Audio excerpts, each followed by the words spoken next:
মধ্যে দুটো জিনিস, এক নাম্বার ঈমান, দুই নাম্বার আমল। যার পক্ষে ঈমান নাই তার নামাজ পড়ার দরকার নাই, যার পক্ষে ঈমান নাই তার রোজা রাখার দরকার নাই, যার পক্ষে ঈমান নাই তার হজ পালন করার দরকার নাই। একটা ইহুদি যদি দিনভর নামাজ পড়ে কোনো লাভ নাই, একটা খ্রিস্টান যদি আল কোরআন মুখস্থ করে কোনো লাভ নাই, একটা বৌদ্ধ যদি রোজা রাখে কোনো লাভ নাই। নামাজ পড়বে সেই যার পক্ষে ঈমান আছে, রোজা রাখবে সেই যার পক্ষে ঈমান আছে, হজ পালন করবে সেই যার পক্ষে ঈমান আছে। এখন আপনি যদি ডাক দিয়ে বলেন হুজুর আপনিও মানুষ অনিও মানুষ, আপনি পালন করলে কবুল হয়, উনি পালন করলে কবুল হয় না কেন?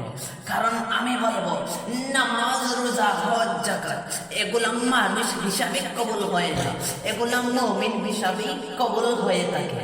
এখন বাইরা আমার গভীর মনোযোগ দিতে হবে বন্ধুগণ আমার। আমার নবী মক্কা নগরীতে ইসলামের দাওয়াত দিতে লাগলেন। আবু লাহাব কুতবা সাহেবা আমার নবীর দাওয়াত বন্ধ করতে চায়। হঠাৎ একদিন আমার নবীর দরবারে আবু লাহাব কুতবা সাহেবা হাজির হয়ে গেল। আমার নবী ডাক দিয়ে বললেন, কি ব্যাপার আবু লাহাব, তোমরা আমি নামাজে দাঁড়াইলে তোমরা আমার পিঠের মধ্যে ওটের নারী বুড়ি এনে রাখতে, আজ তোমরা আমার দরবারে বিষয় বুঝতে পারলাম না।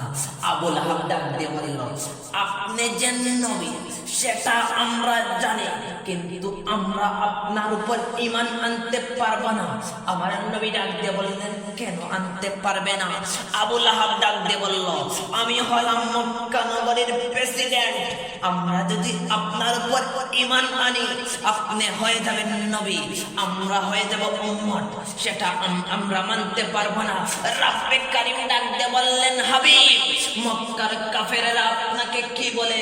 আমার নবী ডাক দিয়ে বললেন, ওগো আল্লাহ, মক্কার কাফেররা বলতেছে তারা আপনি আল্লাহর প্রতি ঈমান আনতে কোনো অসুবিধা নাই, আখিরাতের প্রতি ঈমান আনতে কোনো অসুবিধা নাই, কিন্তু একটা অসুবিধা, তারা আমি নবীর উপর ঈমান আনতে পারবে না। আমার মাওলা ডাক দিয়ে বললেন, হাবিব তার জবাব আপনি দেওয়া লাগবে না, তার জবাব আমি আল্লাহ নিজেই দিয়ে দিব।